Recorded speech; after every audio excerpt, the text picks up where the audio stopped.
जो तकवा इख्तियार कर लें, जो मुत्तकी बन जाएं, उनका मकाम भी अल्लाह ने कुरान में बयान किया।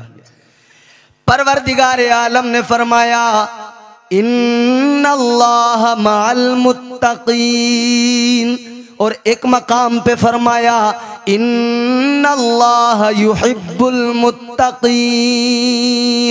अल्लाह ने फरमा दिया अल्लाह मोहब्बत करता है तो मुत्तकियों से मोहब्बत करता है, अल्लाह साथ है तो मुत्तकियों के साथ है। गौर करो मेरे अजीजों, प्यार भी अल्लाह मुत्तकियों से करता है, साथ भी अल्लाह मुत्तकियों के है।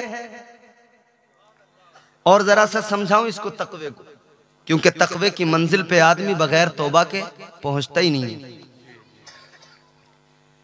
हर इंसान जन्नत में जाने की तमन्ना रखता है, हर इंसान नेक अमाल इसलिए करता है कि मैं जन्नत में चला जाऊं। हर काम करने के पीछे एक वजह होती है, एक रीजन होता है, एक सबब होता है। आदमी नेक अमाल करता है कि मैं जन्नत में चला जाऊं। सारी दुनिया के मुसलमान तमाम लोग जितने भी नेक अमाल किया करते हैं, मकसद ये होता है जन्नत में चले जाएं। इस जुमले पे गौर करना, सारे लोगों का मतलब मकसद उनका यही होता है, रीजन यही होता है हर अच्छे काम के पीछे कि जन्नत में चले जाएं। मगर जब मुत्तकी की बात आई तो अल्लाह ने मुत्तकी का मकाम बयान किया। अल्लाह ने ऐलान कर दिया व उज़लिफ़तिल जन्नतु लिल मुत्तकीन। अल्लाह के कुरान ने फरमा दिया सारे जन्नती जन्नत में जाएंगे, मगर मुत्तकी का मकाम ये है मुत्तकी जन्नत में नहीं जाएगा, बल्कि जन्नत खुद चल के मुत्तकी के करीब आ जाएगी। ये मुत्तकी का मकाम। तो तकवा मनसबे विलायत पे पहुंचाता है, चिलम नहीं पहुंचाती। तकवा मनसबे विलायत पे पहुंचाता है। और अगले मकाम पे अल्लाह ने वलियों की सिफात बयान की, फरमाया वल्लज़ीना यबीतूना लिरब्बिहिम सुज्जदन व क़ियामा।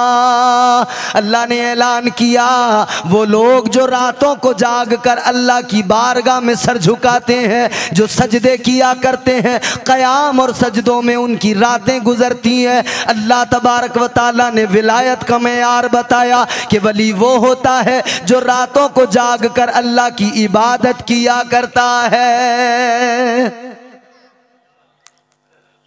कहीं कुरान ने यह नहीं कहा कि वली वो होता है जो सिर्फ करामत दिखाता है।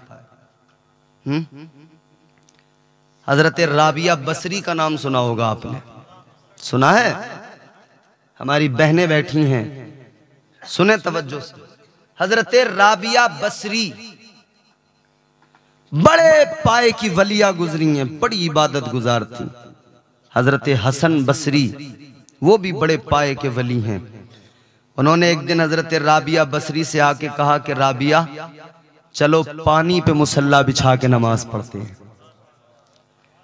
पानी पे मुसल्ला बिछा के कराबिया चलो पानी पे मुसल्ला बिछा के पानी पे नमाज पढ़ते हैं। अल्लाहु अकबर इतना सुना तो अल्लाह की वलिया जनाब हजरत राबिया बसरी ने कहा ए हसन बसरी पानी पे किस लिए, चलो हवा पे मुसल्ला बिछा के नमाज पढ़ते हैं। मगर इसके बाद का जुमला काबिल गौर है। आपने फरमाया ए हसन बसरी पानी पे मुसल्ला बिछा के नमाज पढ़ना इबादत करना कमाल नहीं, हवा पे मुसल्ला बिछा के इबादत करना कमाल नहीं। कमाल तो ये है कि बंदा इसी ज़मीन पे सर झुका के अपने मौला को राज़ी कर ले, अपनी जबीन नियाज को झुकाए और बंदगी का हक इसी ज़मीन पे सर झुका के अदा कर ले। तो जो जाग कर रातों को सजदे करें। अच्छा एक बात बताओ, रत जगह तो बहुत होता है ना आजकल, ये तो फैशन भी बन गया आजकल, ट्रेंड चला है जनाब, लोग रातों को जाग रहे हैं बेवजह। अच्छा बेवजह अब यूं भी नहीं जाग सकता आदमी कि यूं बैठा रहे जागता हुआ, ऐसे तो जाग नहीं सकता, तो उसे कुछ ना कुछ करना पड़ेगा। कोई मोबाइल पे फेसबुक चला के जाग रहा है, कोई व्हाट्सएप पे चैटिंग करके जाग रहा है, कोई रात को क्रिकेट खेल के जाग रहा है, टूर्नामेंट हो रही है, कोई बैडमिंटन खेल रहा है जाग रहा है, कोई एमपीएल पे टीम बना के सट्टा लगा रहा है फिर जाग रहा है। लोगों ने बहाने अपने अपने हीले ढूंढे हैं रात को जागने के। कोई होटल पे बैठ के चाय की चुस्कियां ले रहा है, दोस्तों के साथ में ठिट्टे लगा रहा है जाग रहा है। कोई शराब के अड्डे पे बैठ के जाग रहा है, कोई जुए के अड्डे पे बैठ के जाग रहा है, कोई जिनाकारी के अड्डे पे बैठ के जाग रहा है।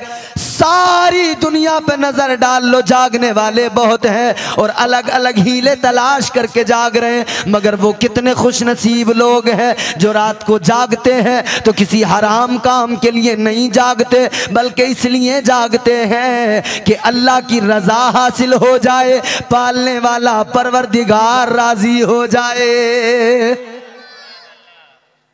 अब मैं यहाँ पे आपसे एक सवाल करना चाहता हूँ, उलमा तशरीफ फरमा है, तायीद करेंगे। रात अल्लाह ने क्यों बनाई? सुकून के लिए बनाई। अल्लाह ने कुरान में फरमा दिया रात हमने सुकून के लिए बनाई, आराम के लिए बनाई है।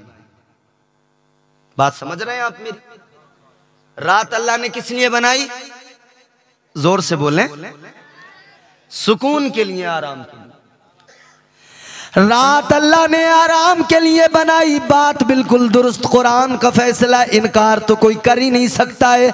मगर हाँ, अल्लाह के कुरान ने, अल्लाह ने इतना कहा कि रात सुकून के लिए बनाई है। अब ये तो इंसान का अपना मामला है, किसी को बिस्तर पे लेट के सुकून मिलता है, किसी को रात में सजदे में सर झुका के सुकून मिलता है।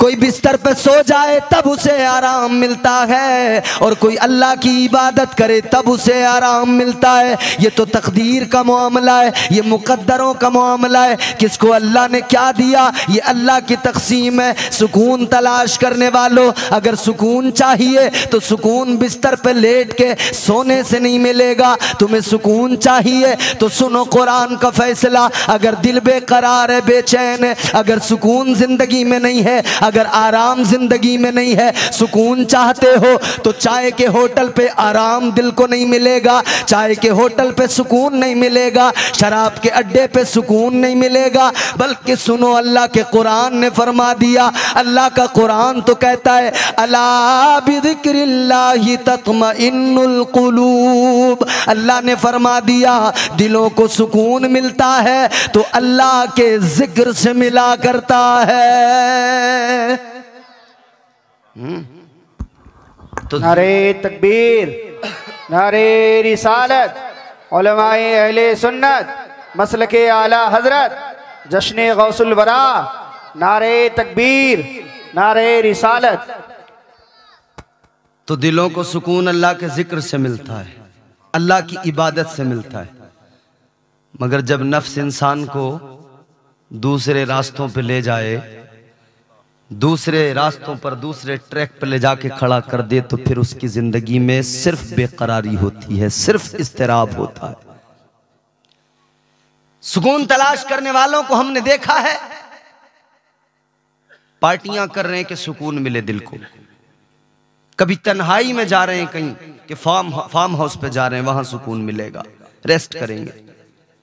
इधर उधर भाग रहे हैं, हजारों रुपया खर्च कर रहे हैं, सुकून मिले। कोई शराब खाने में जाके शराब पी रहा है कि सुकून मिले, कोई जुआ खेल रहा जाके कि दिल को सुकून मिले। मगर बताओ, ये काम कभी दिल को सुकून दे सकते हैं? ये काम पहले तो बंदा सोचे है किसके।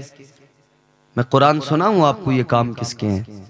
कुरान सुनिए, मोहब्बत से बोलिए सुभान अल्लाह। परवरदिगार आलम ने कुरान मजीद में फरमाया, इन्नमल खम्रु वल मैसिरु वल अंसाबु वल अज़लाम रिजसुम मिन अमलिश शैतान। अल्लाह ने कुरान मजीद में फरमा दिया, शराब पीना, जुआ खेलना, इन कामों का अल्लाह ने जिक्र किया और साफ ऐलान किया, रिजसुम मिन अमलिश शैतान। अल्लाह के कुरान ने फरमा दिया ये सारे काम शैतान के काम है। ए लोगों, मुझे बताओ, क्या शैतान के कामों से कभी दिल को सुकून मिल सकता है? हरगिज नहीं मिल सकता। तो सुकून तलाश करने वालों, शैतान के कामों से दिल को सुकून नहीं मिलेगा, रहमान का जिक्र करो दिल को सुकून मिल जाएगा। मगर नफ्स है ना इंसान के साथ, बहकाता बहुत है। अल्लाह तबारक व ताला ने जब नफ्स पैदा किया ना, अल्लाह फरमाता है मैंने इंसान के वजूद के अंदर सबसे बुरी चीज नफ्स पैदा की है। नफ्स, गौर करें, उलमाए कराम तशरीफ फरमाए, जुर्रत कर रहा हूं इनकी मौजूदगी में। नफ्स अल्लाह ने पैदा किया, फरमाया सबसे बुरी चीज नफ्स है। जब अल्लाह ने नफ्स को पैदा किया तो अल्लाह ने फरमाया बता मैं कौन हूं। तो ये नफ्स कहने लगा अंता अंता अना अना, कहने लगा तू तू है मैं हूं। अनानियत, नफ्स जब पैदा किया गया ना तभी से इसके अंदर अनानियत। ये जो आज आदमी कहता है ना मैं हूं, आदमी कहता है मैं इलाके का सरवतदार हूँ, मैं इलाके का सरमायादार हूँ, मैं बड़ा यहाँ का चौधरी हूँ, मैं यहाँ का मनसबदार हूँ, ओहदे वाला आदमी हूँ, मैं बरतर हूँ, मैं अफजल हूँ, सब मुझसे कमतर हैं, मेरी बड़ी पोजीशन है, मेरी बड़ी बात है, मेरा बड़ा ओहदा है, बड़ा मनसब है। जो इंसान कहता है मेरा बड़ा मकाम है, ये अपने आप की बात करने वाले, ये अनानियत में गुम हो जाने वाले लोग, याद रखें अनानियत के सबब, इस नफ्स के सबब इंसान के अंदर गुरूर पैदा होता है, घमंड पैदा होता है, तकब्बुर पैदा होता है। और तकब्बुर इंसान को, इंसान के आमाल को बर्बाद कर देता है। तकब्बुर ही तो था, घमंड ही तो था जिसने शैतान को बर्बाद कर डाला। वो यूं तो पहले इबादत गुजार था, मगर इस तकब्बुर की वजह से, इस घमंड की वजह से वो शैतान बना दिया गया। और नफ्स की बात चली है तो सुनो, शैतान पहले शैतान नहीं था, बाद में शैतान बना ना, जब आदम अलैहिस्सलाम को सजदा नहीं किया। अल्लाह ने फरिश्तों को हुक्म दिया व इज़ क़ुल्ना लिल मलाइकति इस्जुदू लि आदम फसजदू इल्ला इब्लीस। अल्लाह ने फरिश्तों को हुक्म दिया ऐ फरिश्तों आदम को सजदा करो। सारे फरिश्तों ने सजदा किया मगर शैतान ने नहीं किया। अल्लाह ने लानत का तोक इसके गले में डाल दिया, अपनी बारगाह से निकाल दिया, मरदूद बना दिया। ईमानदारी से बताओ आज हम गुनाह करें, कहते शैतान ने बहका दिया। कल शैतान ने अल्लाह का हुक्म नहीं माना, किसने बहकाया? तो फरमाया गया शैतान को उसके नफ्स ने बहकाया था। तो एक शैतान तो हर वक्त साथ है, वो है नफ्स। ये शैतान तो हर वक्त साथ है ना, इससे हर वक्त जंग है। वो जिसका नाम अज़ाज़ील था उसे शैतान बनाया इसी नफ्स ने। इसी नफ्स की वजह से वो उसके अंदर गुरूर पैदा हुआ, घमंड पैदा हुआ। यही नफ्स है। तो अल्लाह ने इसे जब पैदा किया फरमाया बता मैं कौन हूं? कहने लगा अंता अंता अना अना। या अल्लाह तू है, मैं हूं। अल्लाह ने फरिश्तों को हुक्म दिया ऐ मेरे फरिश्तों इसे लेकर जाओ जहन्नम में डाल दो, इसे अजाब दो। 300 साल तक उस पर अजाब किया गया, जहन्नम में जलाया गया। और बाज रिवायात के मुताबिक 1000 साल तक जहन्नम में डाल के रखा, अजाब दिया गया। उसके बाद में अल्लाह ने फिर बुलाया, फरमाया बता मैं कौन हूँ? ये नफ्स फिर कहने लगा अंता अंता अना अना, तू है मैं हूँ। इतना अजाब हुआ 300 साल तक या 1000 साल तक, फिर भी नहीं माना, फिर भी वही अनानियत, फिर भी वही चीज।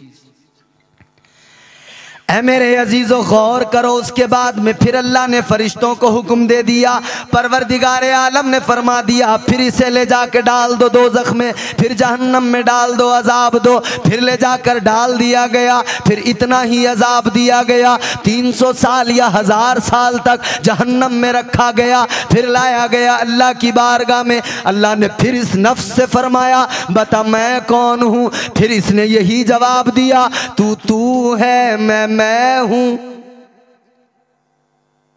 अल्लाह ने फरमाया अच्छा। फिर परवरदिगार आलम ने फरिश्तों को हुक्म दिया ऐ फरिश्तों ये नफ्स है नहीं मानने वाला, लिहाजा एक काम करो इस पर भूख का बोझ डाल दो, फाकों का बोझ डाल दो, इबादतों का बोझ डाल दो, रोज़ों का बोझ डाल दो, बंदगी का बोझ डाल दो। जब ये सारा बोझ डाला गया फिर अल्लाह ने फरमाया बता मैं कौन हूँ। फिर यही नफ्स था कहने लगा तू मेरा खुदा है, तू मेरा मालिक है, तू परवरदिगार है।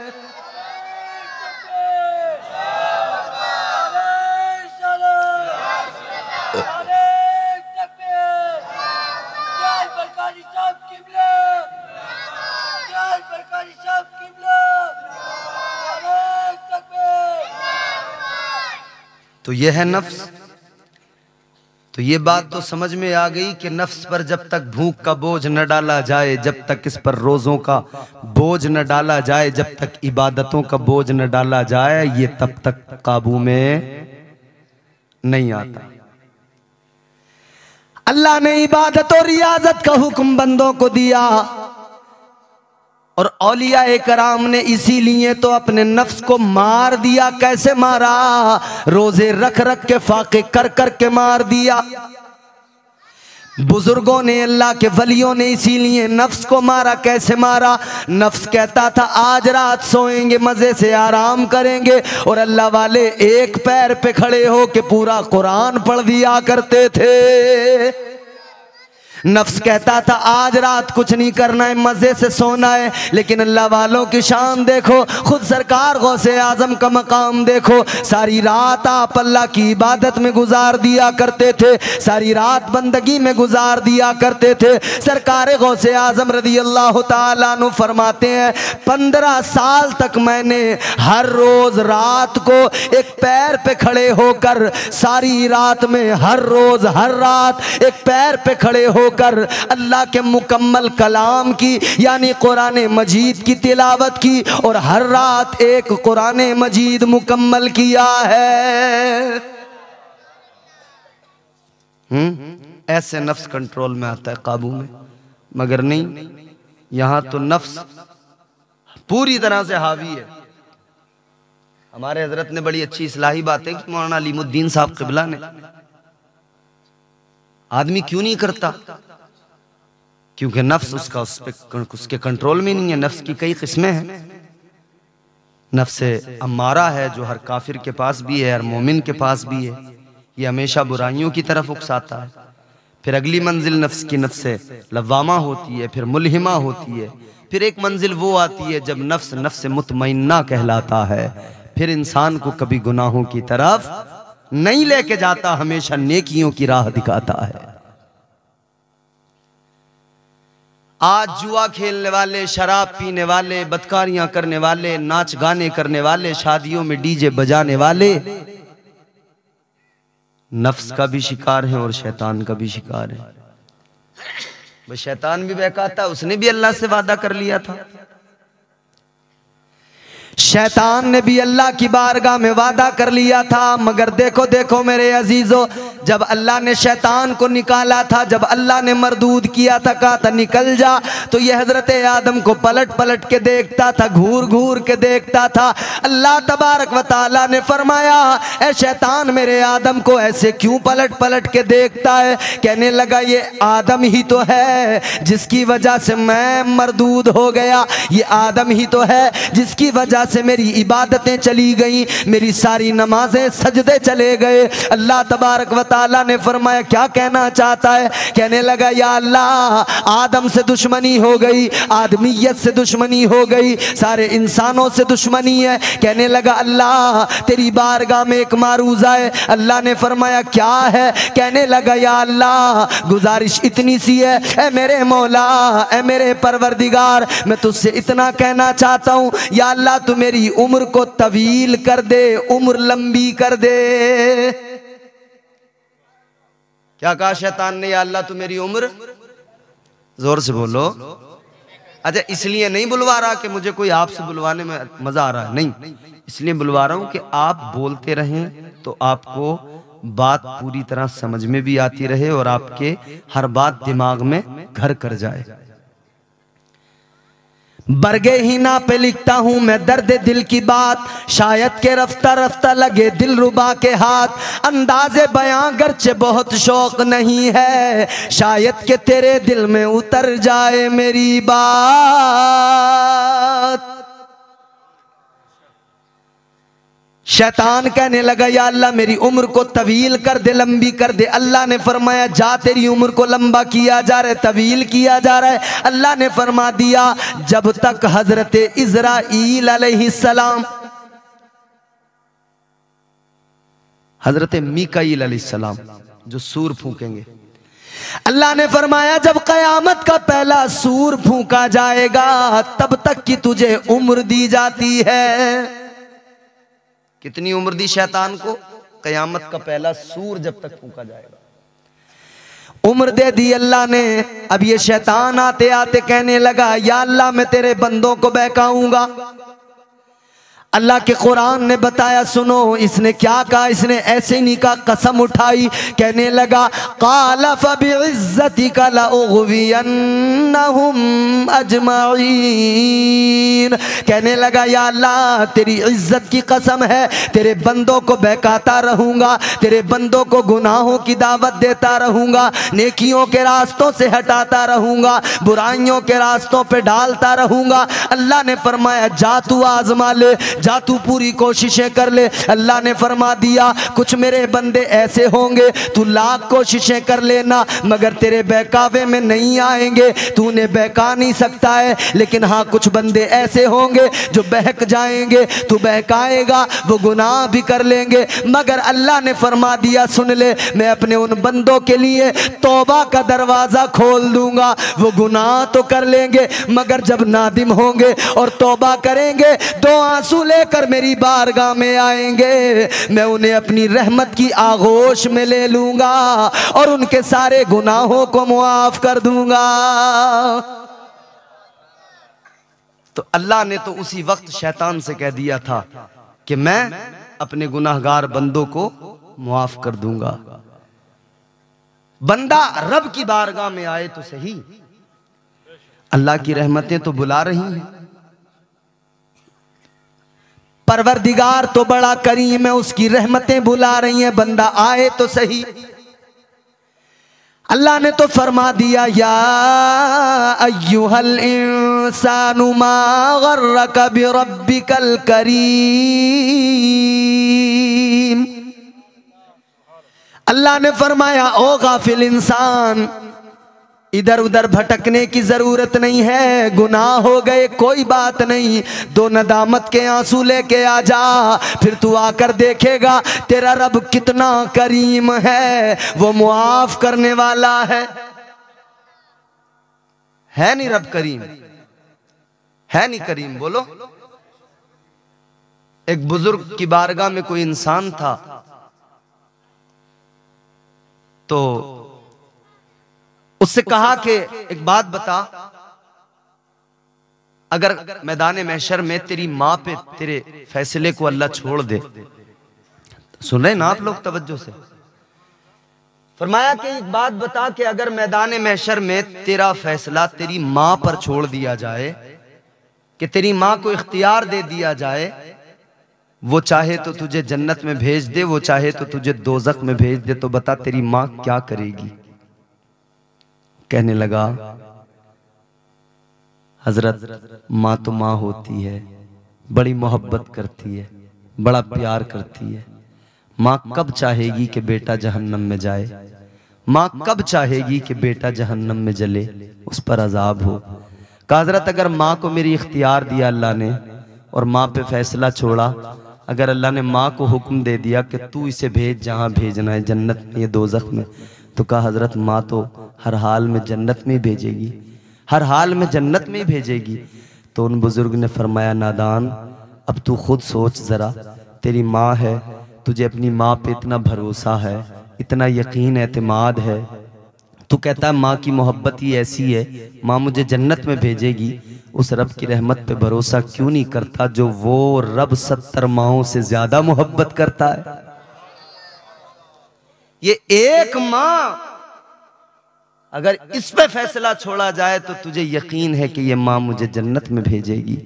वो रब जो 70 माओं से ज्यादा, ऐसी 70 माओं से ज्यादा मोहब्बत करता है, तो फैसला उस पर है, फिर उसकी रहमत पे भरोसा क्यों नहीं करता कि मेरा रब मुझे मुआफ करेगा। उसकी रहमतें तो बुला रही हैं, तू चल तो सही। वो नवाजने पे आए तो नवाज दे जमाना, वो नवाजने पे आए तो नवाज दे जमाना, वो करीम ही जो ठहरा तो करम का क्या ठिकाना। गर्दिश में कहाँ उसके मुकद्दर का सितारा, हो जिसको मयस्सर तेरी रहमत का सहारा। तन्हा है अकेला है तू, यकता है अहद है, गैरत तेरी करती नहीं शिरकत को गवारा। हक ये है कि तुझ बिन कोई माबूद नहीं है तेरे सिवा कौन मददगार हमारा। वो रब तो प्यार करता है ना बंदों से, तो बंदा उसकी जात पे क्यों एतबार नहीं करता, क्यों भरोसा नहीं करता, क्यों नहीं मानता अपने रब के हुक्म को कि मेरा रब मुझसे प्यार करता है। एक सहाबी रसूल आका की बारगाह में आए, अंजुमन सहाबा की लगी है, हुजूर गुफ्तगू कर रहे हैं। एक आराबी, देहात के रहने वाले एक सहाबी तेजी के साथ में हांफते हुए आए आका की बारगाह में। ये भी नहीं देखा कि बात हो रही है सहाबा से, क्या बात चल रही है क्या नहीं, बात मुकम्मल हो तब मैं अपनी बात करूं, नहीं, बस आए और फौरन आते ही हुजूर की बारगाह में कहा या रसूल अल्लाह एक सवाल करना है मुझे। आका एक सवाल करना है। हुजूर ने फरमाया अच्छा बोलो क्या सवाल है। साहबी रसूल अल्लाह के नबी की बारगाह में अर्ज करने लगे या रसूल अल्लाह, ऐ वालिए कायनात है ताजदारे मदीना, ऐ मेरे आका मैं इतना मालूम करने आया हूँ, इतना बता दीजिए कि कल बरोज़े क़यामत, कल मैदान महशर में हिसाब कौन लेगा, हिसाब कौन लेगा। इतना सा सवाल है। ताजदारे मदीना ने फरमाया, गरीबों के गमगुसार ने मुस्कुरा के फरमाया ऐ मेरे सहाबी सुन ले, कल मैदान महशर में कोई और हिसाब न लेगा बल्कि परवरदिगार हिसाब लेगा, अल्लाह तबारक व तआला हिसाब लेगा। अब इन्होंने इतना जवाब सुना, मुस्कुराए और मुस्कुरा के जाने लगे। मेरे आका ने फरमाया सहाबी आए, आकर सवाल किया और मुस्कुरा के चल दिए। बात कुछ समझ में नहीं आई, जरा बताओ मामला क्या है। अर्ज करने लगे या रसूल अल्लाह, आया था तो बड़ा फिक्रमंद था, ऐ ताजदारे मदीना मुझे बड़ी फिक्र लगी थी जब मैं आया था कि क्या होगा मैदान महशर में। तो आका मैं इसीलिए तो मालूम करने आया था हिसाब कौन लेगा। या रसूल अल्लाह अब आपने फरमा दिया हिसाब अल्लाह लेगा, मेरे दिल को सुकून मिल गया, तबीयत मेरी शाद हो गई आका, मेरी फिक्र दूर हो गई। या रसूल अल्लाह आपने फरमा दिया मैदान महशर में हिसाब अल्लाह लेगा, मेरी फिक्र दूर हो गई। इसलिए आका कि हिसाब वो खुदा लेगा जो अपने बंदों से 70 माओं से ज्यादा प्यार करता है। हिसाब वो अल्लाह लेगा जो करम किया करता है बंदों पर। हिसाब वो अल्लाह लेगा जिसने फरमा दिया अन्नी अनल गफूरुर रहीम। हिसाब वो अल्लाह लेगा जिसने फरमाया नहनु अक़रबु इलैहि मिन हब्लिल वरीद। हिसाब वो अल्लाह लेगा जो बंदों से इस दर्जा प्यार करे कि बंदा जितने भी गुनाह कर ले एक बार 2 आंसू लेके आए अल्लाह लम्हों में मुआफ कर दे। तो मेरा यकीन है मेरे दिल को सुकून मिल गया, मेरा अल्लाह मुझे मैदान महशर में जरूर मुआफ करेगा।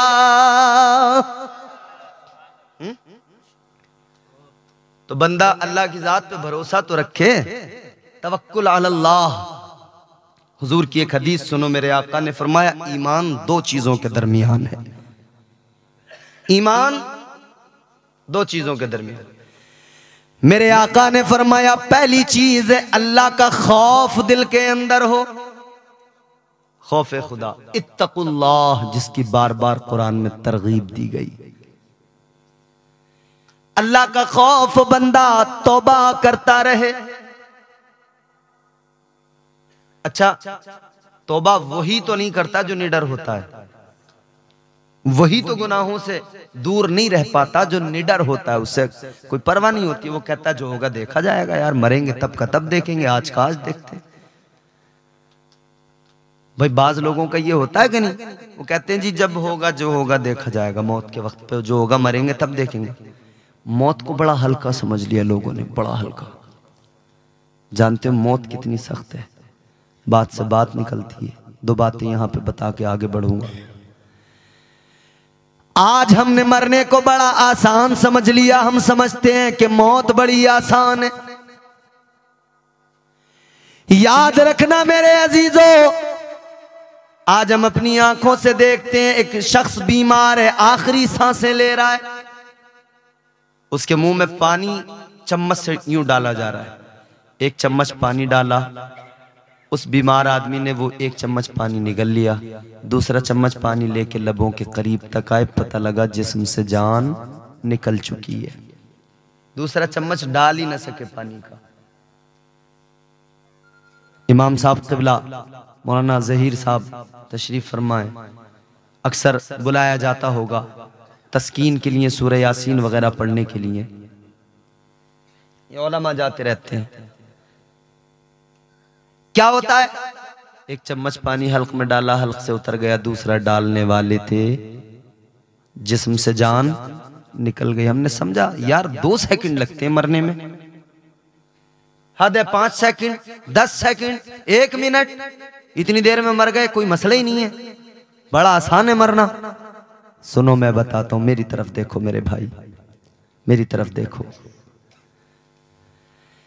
अल्लाह के प्यारे पैगंबर जनाबे हजरत मूसा अलैहिस्सलाम, आपने फरमाया मरना इतना आसान नहीं है। आप फरमाते हैं एक जिंदा बकरी हो और यूं खींच के उसकी खाल उतारी जाए।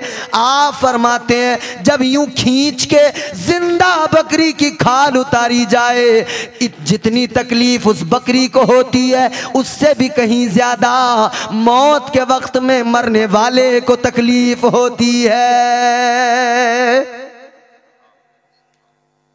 कितना आसान समझ लिया ना हमने मरना। नाच रहे मजे से, शादियों में डीजे बजा रहे, कभी इधर को सोचा मरना।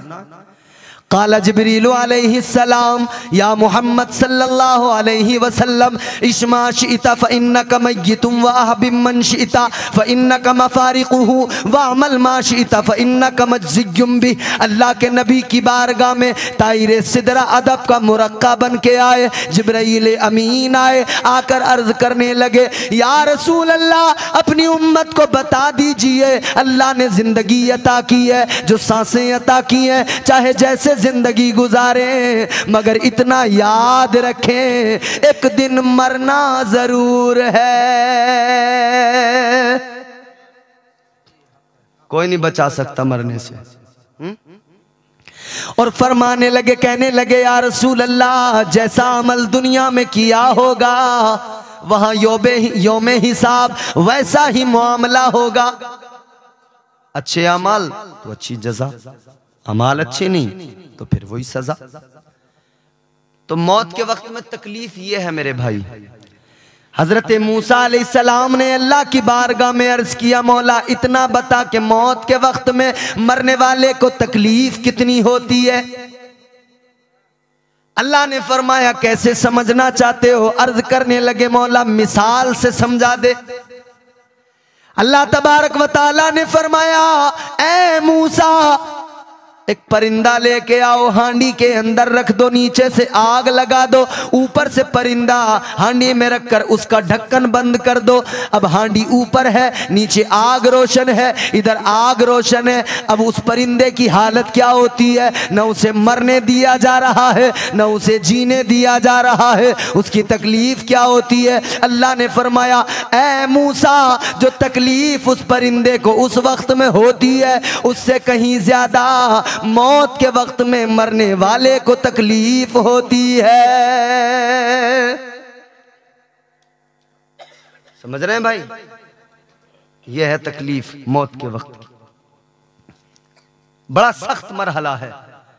हुजूर ने फरमाया कि जब मरने वाला तकलीफ में होता है ना, तो तकलीफ तो इस कदर होती है, इस कदर होती है कि वो चाहता है मैं सबको बता दूं चीख चीख के, मगर उसे इजाजत ही नहीं। वो चीख के चिल्ला के किसी अपने अजीज को, रफीक को बता भी नहीं सकता कि मैं हूं किस परेशानी में, उसे इजाजत भी नहीं। मरने वाला मर जाता है कभी कभी, तो मरने वाला जब तकलीफ बर्दाश्त नहीं कर पाता सोचता बताऊं, मगर बता नहीं पाता, बता नहीं सकता। मनशाए रब है, इम्तिहान गाह है ना ये दुनिया, आजमाइश है यहाँ पर। और जानते हो ये तो हजरत आदम अलैहिस्सलाम की रूह से अल्लाह ने पहले ही मुआहदा करवा लिया था। इंसान की रूह ने मुआहदा किया अल्लाह से, या अल्लाह मैं तैयार हूं आजमाइशों के लिए। पढ़ूं कुरान, सुनोगे या खत्म करें? जोर से बोलें सुभान अल्लाह। अल्लाह तबारक व तआला ने कुरान मजीद में फरमाया, इन्ना अरदनल अमानता अलस समावाति वल अर्द फअबैना अन यहमिलनहा व अशफक़न मिनहा व हमलहल इंसान। जमीन अल्लाह ने बनाई, आसमान अल्लाह ने बनाया, पहाड़ अल्लाह ने बनाए, मगर अल्लाह ने इनको बना के इनसे फरमाया, ऐ जमीन आसमान ए पहाड़, मैं अपनी अमानत का बोझ तुम पर डालना चाहता हूं। इन्होंने इनकार कर दिया, इन्होंने मना कर दिया, या अल्लाह हम इस अमानत के बोझ को उठा नहीं सकते। जमीन आसमान पहाड़ इन्होंने इनकार किया, तो वो बोझ किसने उठाया? व अशफक़न मिनहा व हमलहल इंसान। जमीन ने मना किया, आसमान ने मना किया, पहाड़ों ने मना किया, मगर इंसान ने कहा, या अल्लाह ये इंसान है जिसे तूने बनाया है, या अल्लाह तेरी अमानत को ये संभालेगा, इस बोझ को ये इंसान उठाएगा। अब ये अमानत कौन सी है जो उसको उठाने की बात की? ये कौन सी अमानत है? मुफस्सिरीन इकराम ने इसकी तफसीर करते हुए फरमाया कि ये अमानत जो है ना, बाज मुफस्सिरीन ने फरमाया कि ये अल्लाह की इबादत है, यानी ये अमानत है अल्लाह की, इसका बोझ इंसान ने उठा लिया। मगर हजरत काजी सनाउल्लाह पानीपती आप फरमाते हैं कि अगर ये इबादत है और इसके बोझ को इंसान ने उठाया है, तो ये इबादत सिर्फ इंसान ही नहीं करता बल्कि फरिश्ते भी करते हैं। इबादत तो फरिश्ते भी करते हैं, और तस्बीह तो कायनात का हर जर्रा अपने अपने तौर पे अपने अपने तरीके पे कर रहा है। कायनात की हर शय रब का जिक्र करती है, रब की तस्बीह बयान करती है। सबकी आवाजें अलग अलग, सबकी तस्बीहात अलग अलग।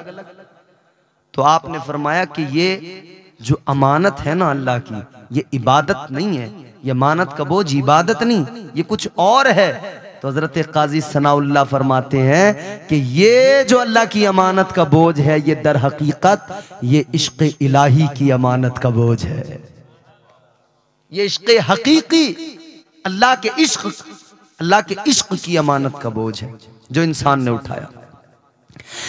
अल्लाह तबारक व ताला ने इंसान से कहा तू मेरी अमानत के बोझ को उठाने को तैयार है, मगर ए इंसान सुन ले, इस इश्क में बड़ी आजमाइशें देनी पड़ेंगी। इस इश्क के लिए इम्तिहान भी होंगे, आजमाइशों में भी डाला जाएगा। इंसान ने कहा मौला आजमाइश के लिए तैयार हूँ। आदम अलैहिस्सलाम की रूह ने कहा ए मौला, इंसान हर आजमाइश से गुजर जाएगा, हर इम्तिहान से गुजर जाएगा, और इसलिए गुजर जाएगा कि मामला तेरी मोहब्बत का है, मामला तेरे इश्क का है। या अल्लाह तेरा इश्क सीने में बसाएगा, हर इम्तिहान से गुजर जाएगा। अल्लाह ने फरमाया जन्नत से निकाला जाएगा, तो इंसान ने कहा तैयार हूँ मौला। अल्लाह ने फरमाया कि 300 बरस रोना पड़ेगा, या अल्लाह उसके लिए भी तैयार हूँ। अल्लाह ने फरमाया कभी इब्राहीम बना के आग में डाल दिया जाएगा, या अल्लाह उस इम्तिहान के लिए भी तैयार हूँ। अल्लाह ने फरमाया कभी यूसुफ बना के कुएं में डाल दिया जाएगा,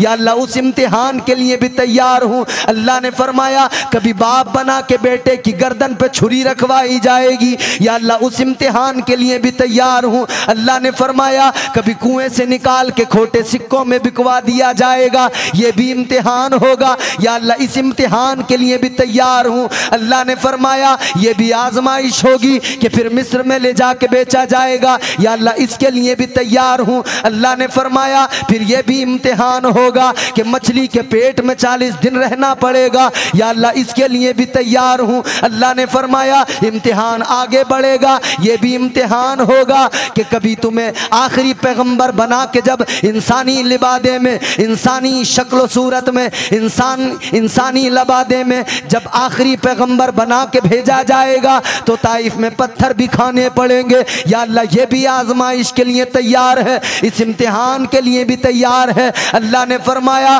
कभी बिलाल बना के आजमाया जाएगा, सीने पे पत्थर रख दिए जाएंगे, गर्म रेत पर लिटा दिया जाएगा, या अल्लाह इस इम्तिहान के लिए भी तैयार। अल्लाह ने फरमाया कभी मदीना छोड़ के करबला जाना पड़ेगा, या अल्लाह ये भी इम्तिहान इश्क में दिया जाएगा, इस आजमाइश के लिए भी तैयार है। अल्लाह ने फरमाया ऐ मेरे बंदे, ऐ इंसान, नेज़े पे चढ़ के अल्लाह के कुरान की तिलावत करनी पड़ेगी, कुरान सुनाना पड़ेगा, या अल्लाह इस इम्तिहान के लिए भी तैयार है। तो अल्लाह ने भी फरमा दिया ऐ इंसान सुन ले, तू इम्तिहान देने को तैयार है, तू इश्क में आजमाइशों के लिए तैयार है, तो मैं भी तेरा खुदा हूँ। तुझे अशरफ बना के फरिश्तों से सजदा न करा दूँ, तो मुझे भी अपना खुदा न कहना।